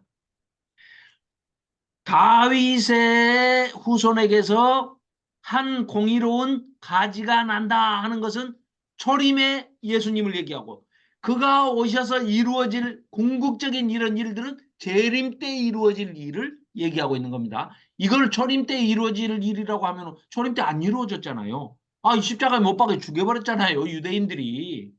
그죠? 그러니까 그거를 헷갈리시면 안 됩니다. 이거는 초림 때가 아닙니다. 재림 때의 예수님을 얘기하고 있는 겁니다. 그렇죠? 자, 그러므로 7절입니다. 여호와의 말씀이니라 보라 날이 이르리니 그들이 다시는 이스라엘 자손을 애굽 땅에서 인도하여 내신 여호와의 사심으로 맹세하지 아니하고 이스라엘 집 자손을 북쪽 땅 그 모든 쫓겨났던 나라에서 인도하여 내신 여호와의 사심으로 맹세할 것이며 그들이 자기 땅에 살리라 하시니라. 천년왕국 때에 가서야 이루어질 일을 얘기하는 거죠. 자, 목자들, 이 선지자들에 대한 말씀이라 하면서 선지자들, 이 거짓 선지자들 보십시오. 자, 선지자들에 대한 말씀이라 9절입니다. 내 마음이 상하며 내 모든 뼈가 떨리며 내가 취한 사람 같으며 포도주에 잡힌 사람 같으니 이는 여호와와 그 거룩한 말씀 때문이라. 말씀을 알기 때문에 그렇다는 거예요. 이 땅에 간음하는 자가 가득하도다. 저주로 말미암아 땅이 슬퍼하며 광야의 초장들이 마르나니 그들의 행위가 악하고 힘쓰는 것이 정직하지 못함이로다. 여호와의 말씀이니라. 선지자와 제사장이 다 사악한지라. 예레미야하고 바룩 빼고는. 이 시대는 전부가 하나같이 사악한 자들이라는 거예요. 내가 내 집에서도 그들의 악을 발견하였노라. 방백들도, 재판하는 재판관들도, 모든 관리들이 다 사악한 놈들이다 이겁니다. 그러므로 그들의 길이 그들에게 어두운 가운데 미끄러운 곳과 같이 되고 그들이 밀어냄을 당하여 그 길에 엎드러질 것이라. 그들을 벌하는 해 내가 그들에게 재앙을 내리리라. 여호와의 말씀이니라. 내가 사마리아 선지자들 가운데 우매함을 보았나니 그들은 바알을 의지하고 예언하여 내 백성 이스라엘을 거릇되게 하였고 내가 예루살렘 선지자들 가운데도 가증한 일을 보았나니 그들은 간음을 행하며 거짓을 말하며 악을 행하는 자의 손을 강하게 하여 사람으로 그 악에서 돌이킴이 없게 만드는 그렇게 하였은즉 그들은 다 내 앞에 진작 망해버린 소돔과 다름이 없고 그 주민은 고모라와 다름이 없느니라. 그러니까 멸하실 수밖에 없다. 소돔과 고모라 다 멸하셨지 않습니까? 그와 똑같이 멸하실 수밖에 없다. 그때 어떻습니까? 롯과 그 두 딸만 겨우 살아서 그 소돔과 고모라에서 나왔지만 또 그들도 그들의 뒤도 결국 모압과 암몬의 그런 또 조상이 되는 그런 비극적인 또 그런 그 태생 비화가 있지 않습니까? 그러듯이 이스라엘 백성들도 포로 잡혀간 자들이 다 전체 인원을 따지면 1차, 2차, 3차 포로 잡혀간 숫자를 다 나중에 계산해 보면 2만 5천 명이 채 안 됩니다. 그러나 4,600명 정도를 이제 기록하고 있는 걸 보면 그 중에 그러니까 약 2만 5천 명 중에 그 중에 하나님께서 기대해 볼 만한 그런 남은 자가 겨우 4,600명 정도밖에 안 되는 거 아니냐 이렇게 봅니다. 그렇다면 이미 지금 가나안 땅에 들어가 가지고 여호수아가 계수해서 들어갔을 때만 해도 250만에서 300만, 많게는 300만까지 봤거든요. 결국은 그중에 4,600명 남습니다. 이런 얘기입니다. 그래서 자, 이 거짓 선지자들이 어떤 짓을 하는지 15절 하반절입니다. 이는 15절 그러므로 만군의 여호와께서 선지자에 대하여 이와 같이 말씀하시니라. 보라 내가 그들에게 쑥을 먹이며 독한 물을 마시게 하리니 그 거짓 선지자들에게 이는 사악이 예루살렘 거짓 선지자들로부터 나와서 온 땅에 퍼짐이라. 백성들이 그 거짓 선지자들의 말을 듣고 또 그대로 따라요. 듣고 싶은 것만 듣고 믿고 싶은 대로 믿고. 그러니까 거짓 선지자들의 죄는 더 중하지만 그 백성들의 죄도 없다 할 수 없다 이거예요. 죄가 있다. 그러니까 따져 물으시고 심판을 하시는 겁니다. 나는 이단 사입인지 모르고 빠졌어요. 아니야, 너도 책임 있어. 너 알고 빠진 거야. 라고 지금 하시는 거예요. 모를 수가 없습니다. 하나님의 말씀이, 진리의 말씀이, 생명의 말씀이 뻔히 있는데 그것과 아닌 길을 가는데도 그걸 분별하지 못한다고요? 그럴 수는 없습니다. 알고 빠지는 거예요. 다른 광줄입니다. 그래서 24장에도 좋은 무화과 광주리와 나쁜 도저히 썩어서 먹을 수 없는 나쁜 무화과 광주리 두 광주리를 보여주십니다. 자, 그런데 우선 그 거짓 선지자들이 어떤 짓들을 하는지 더 이어서 보겠습니다. 16절 만군의 여호와께서 이와 같이 말씀하시되 너희에게 예언하는 선지자들의 말을 듣지 말라. 그들은 너희에게 헛된 것을 가르치나니 그들이 말한 묵시는 자기 마음대로 마음으로 말미암은 것이 여호와의 입에서 나온 것이 결코 아니니라. 항상 그들이 나를 멸시하는 자에게 이르기를 너희는 평안하다 평안하다 여호와의 말씀이니라 하면서 거짓말을 해야 되는데 자기 마음이 완악한 대로 행하는 모든 사람에게 이르길 재앙이 너희에게 임하지 아니하리라. 자기들이 한 짓이 있는데 그걸 보고 회개하게 만들어야지. 아이 너희들 그 정도면 잘한 거야 잘한 거야. 야 11조도 잘 바치고 제사 잘 드렸잖아. 그럼 된 거야. 그건 끝난 거야. 한 번 구원은 영원한 구원이야. 너에게는 절대로 재앙이 임하지 않을 거야. 평안하다 평안하다. 이렇게 계속해서 거짓말을 한 놈은 더 나쁜 놈이지만 그 거짓말을 믿고 따르는 놈도 나쁜 놈이다 그 말입니다. 그러니까 똑같이 심판을 받아야 된다 이거예요. 그런 얘기입니다. 자, 20절 여호와의 진노가 내 마음에 뜻하는 바를 행하여 이루기까지 그치지 아니하나니 너희가 끝날에 그것을 완전히 깨닫게 될 것이다. 22절입니다. 그들이 만일 나의 회의에 참여하였더라면 내 백성에게 내 말을 들려서 그들을 악한 길과 악한 행위에서 돌이키게 하였을 텐데 여호와의 말씀이니라. 여기서부터 이제 23절부터입니다. 나는 가까운 데 있는 하나님이요 먼 데 있는 하나님은 아니냐. 여호와의 말씀이니라.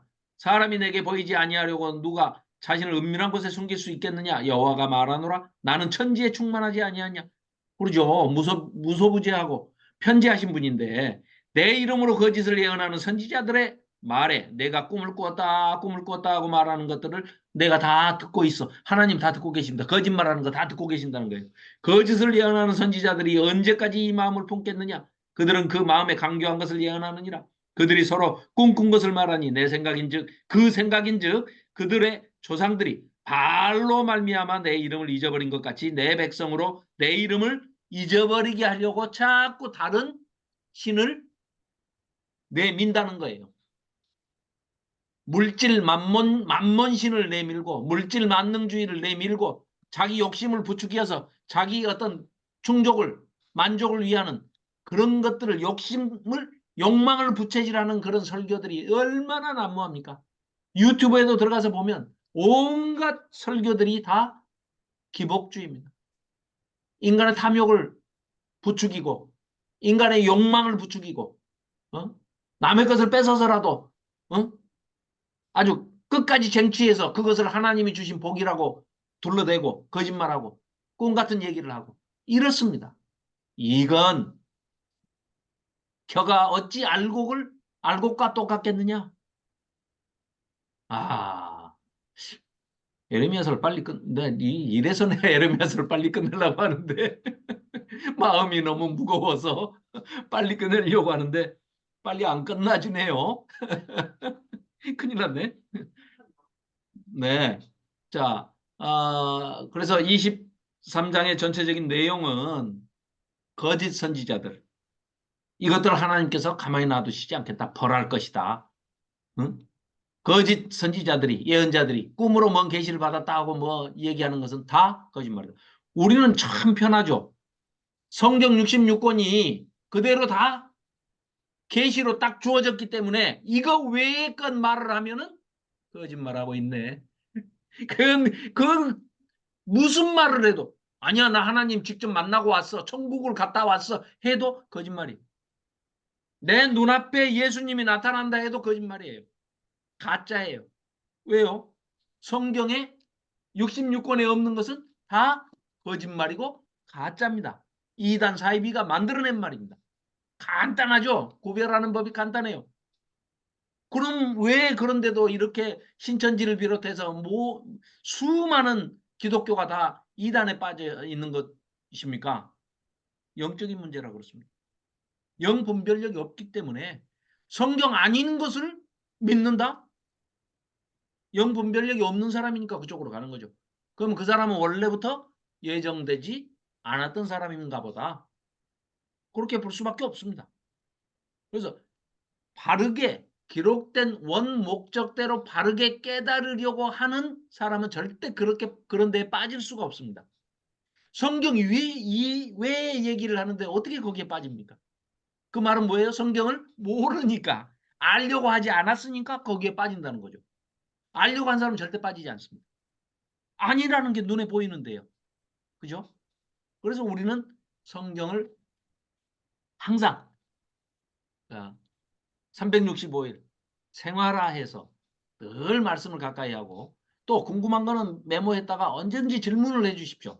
그래서 우리가 같이 공유하면서 그런 것들을 서로 공유해서 깨닫는 것이 좋죠. 누구나 가질 수 있는 의문들이 굉장히 많이 있습니다. 그러니까 그런 것들은 언제든지 모르는 것을 아는 것이 중요한 것이지 모르는 것을 아는 것처럼 하고 넘어가 버리면은 다시 그걸 모르고 그냥 지나가는 수밖에 없습니다. 그러니까 뭐든지 궁금한 것은 끄집어내서 우리가 탁상 위에 올려놓고 서로 이제 얘기를 해야 되는 것이죠. 자, 그렇습니다. 28절 중요합니다. 28절, 23장 28절 중요합니다. 여호와의 말씀이니라. 꿈을 꾼 선지자는 꿈을 말할 것이요 내 말을 받은 자는 성실함으로 내 말을 말할 것이라. 겨가 어찌 알곡과 같겠느냐. 겨는 거짓 선지자들이 말하는 꿈 얘기 같은 허망한 얘기들을 바람에 날아가는 겨라는 것이죠. 자, 그렇습니다. 29절 여호와의 말씀이니라 이 내 말이 불같지 아니하냐 바위를 쳐서 부스러뜨리는 방망이 같지 아니하냐 여호와의 말씀이라 그러므로 보라 서로 내 말을 도둑질하는 선지자들을 내가 치리라. 또 31절 보라 그들이 혀를 올려 여호와의 말씀하셨다 하는 선지자들을 거짓 선지자들을 내가 치리라. 또 32절 보라 거짓 꿈을 예언하며 예언하여 이르며 거짓과 헛된 자만으로 내 백성을 미혹하게 하는 자를 내가 치리라. 다 거짓 선지자들이라는 거예요. 하나님께서 다 벌하시겠다는 겁니다. 치시겠다는 겁니다. 네. 이 백성에게 아무 유익이 없느니라. 내가 너희를 치리라.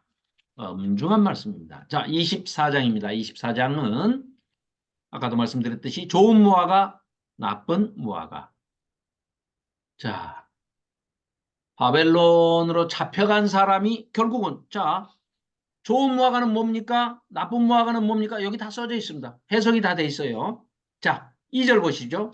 한 광주리에는 처음 익은 듯한 극히 좋은 무화과가 있고 한 광주리에는 나빠서 먹을 수 없는 극히 나쁜 무화과가 있더라. 그게 뭔데요? 5절입니다. 이스라엘의 하나님 여호와께서 이와 같이 말씀하시니라 내가 이곳으로 옮겨 갈대아인의 땅 바벨론입니다. 바벨론 땅에 이르게 한 유다 포로를 이 좋은 무화과 같이 잘 돌볼 것이라. 그러니까 좋은 무화과는 뭐예요? 포로. 자, 그래서 내가 그들을 돌아보아 좋게 하여 다시 이 땅으로 인도하여 세우고 헐지 아니하고 심고 뽑지 아니하겠고 내가 여호와인 줄을 아는 마음을 그들에게 주어서 그들이 전심으로 내게 돌아오게 하리니 그들은 내 백성이 되고 나는 그들의 하나님이 되리라. 이 사람들과 일하겠다는 거예요. 이 포로 다가 아니고 포로 중에서도 2만 5천 명 중에서도 4,600명 정도의 포로와 이렇게 하시겠다는 거예요. 그 다음에 자 8절에 보시면 그러면 나쁜 무화과는 뭐예요? 여호와께서 이와 같이 말씀하시니라. 8절입니다. 내가 유다의 왕 시드기야와 그 고관들과 예루살렘의 남은 자로서 이 땅에 항복 안 하고 끝까지 버티고 거짓 선지자들의 말을 듣고 항복해서 포로 잡혀가지 않고 남아있는 자 동그라미 해놓으시고 그것들이 바로 애굽 땅에 사는 자들을 나빠서 먹을 수 없느니 나쁜 무화과 같이 버리되 나쁜 무화과 남아있는 자 포로 안 잡혀가는 자. 또 애굽 땅으로 도망가서 사는 자. 결국은 애굽 땅으로 도망가면서 강제로 예레미야까지 끌고 애굽 땅으로 도망갑니다.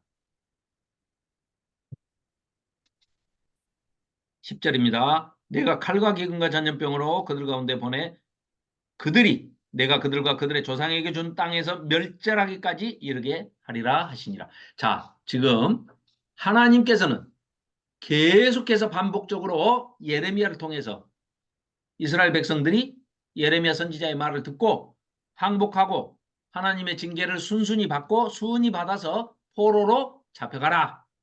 그러면 포로로 잡혀가서도 이렇게 70년이 차면 내가 반드시 그들을 다시 하나님의 집 성전이 있는 예루살렘으로 데리고 돌아올 것이다.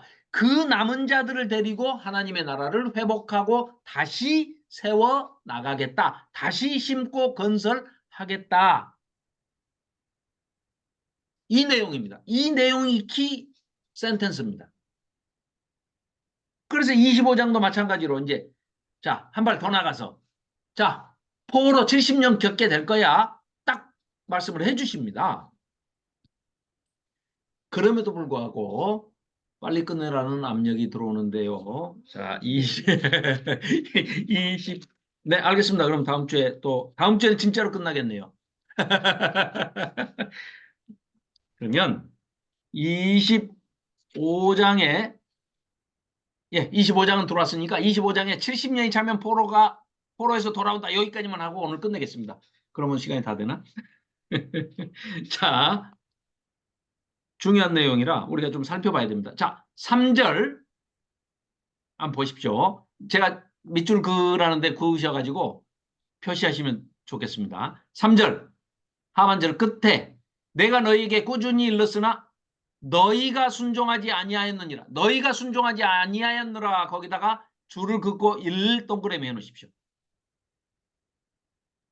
4절에 그러므로 여호와께서 그의 모든 종 선지자를 너희에게 끊임없이 보내셨으나 너희가 순종하지 아니 여기도 있죠. 너희가 순종하지 아니하였으며 이 동그라미. 귀를 기울여 듣지도 아니하였다. 듣지도 아니하였다. 동그라미 3.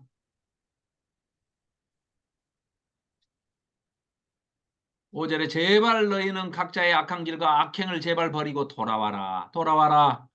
그리하면 내가 영원부터 영원까지 준 그 땅에 너희가 살게 될 텐데 약속의 땅에서 하나님과 언약 관계를 맺어가면서 영원히 살 텐데 하나님의 성전에서 너희는 제발 다른 신을 따라다니며 섬기거나 경배하지 말고 너희 손으로 만든 거 제발 좀 버려라. 나의 노여움을 일으키지 말아라. 그러면서 7절 너희가 내 말을 순종하지 아니하고 밑줄 긋고 4 동그라미요. 자, 너희 8절입니다. 그러므로 만군의 여호와께서 이와 같이 말씀하시니라 너희가 내 말을 듣지 아니하였느니라 앞줄 긋고 동그라미요. 25장에 지금 벌써 5번이나 하나님께서 뭐라고 말씀하세요? 너희가 순종하지 아니하였다. 그래서 나중에 뭐라고 그러십니까? 제사보다 순종이 하나님은 더 받으시고 싶은 제사라 이거죠. 순종. 하나님의 말씀을 듣는 것이 순양의 기름보다 낫고 순종하는 것이 1,000마리의 소를 바치는 것보다 낫다는 겁니다. 결국은 하나님과의 관계에서도 수직적인 관계, 수평적인 관계 전부 다 순종과 사랑입니다. 인애와 자비와 사랑. 우리가 하나님의 성품을 닮고 하나님의 형상을 닮게 지음받은 바 된 인간이기 때문에 우리도 하나님을 따라서 하나님 흉내를 내면서 살 수가 있게 지어져 있죠. 그게 바로 순종을 하기만 하면 그 다음에 우리 성품 안에 내재되어 있는 하나님의 자비와 인애와 사랑이 수평적인 사랑으로 관계가 하나님과의 관계, 이웃과의 관계가 전부 물질 관계를 넘어서서 인간적인 관계가 사랑의 관계로 회복될 수 있다. 그런 얘기를 계속해서 하고 계시는 겁니다. 11절에 70년 동안 바벨론 왕을 섬기다가 12절에 여호와의 말씀이니라 70년이 끝나면 내가 바벨론 왕과 그 나라와 갈대아 바벨론 땅을 그 죄악으로 말미암아 벌하신다는 바벨론도 멸망한다. 이미 여기서 다 말씀하고 계시는 거예요. 바벨론도 내가 멸망시킬 거야. 너희들 딱 70년이야. 바벨론도 멸망시키고 70년 데려올 거야.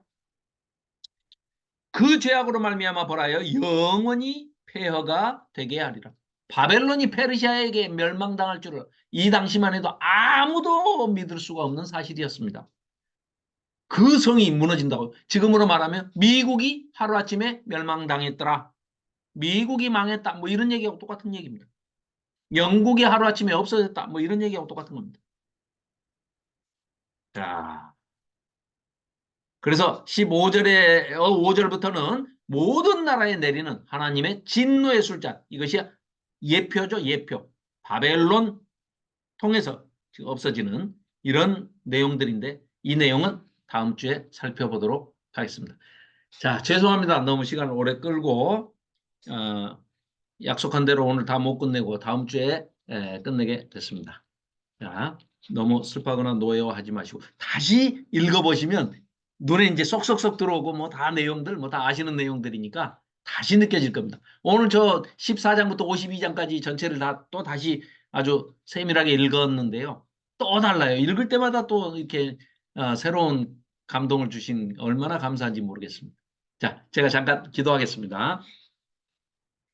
하나님 아버지 베풀어 주신 사랑과 은혜와 진리에 감사를 드립니다.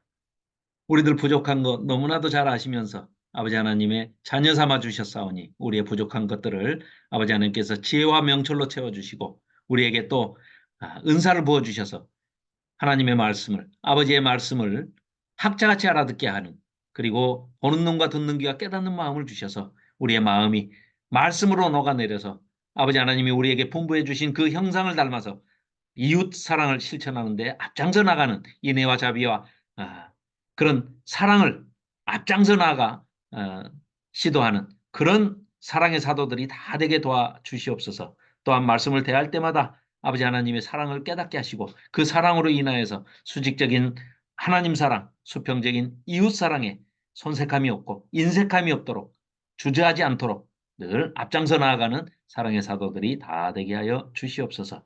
감사드리며 예수 그리스도의 이름으로 기도하옵나이다. 아멘. 아, 감사합니다. 아이고, 이렇게 늦은 시간까지 들어주셔서 감사합니다. 진짜로 다음 주에는 끝내겠습니다. 이게 웬만하면 내가 거짓말을 안 해야 되는데. 자, 늦게까지 수고 많으셨습니다. 자, 편한 밤 보내시기 바랍니다. 네, 편히 쉬세요. 편히 쉬세요. 예, 행정 사님 감사합니다. 편히 쉬십시오. 네. 송은영 집사님, 예, 편히 쉬세요. 예, 형수님, 편히 쉬십시오. 네.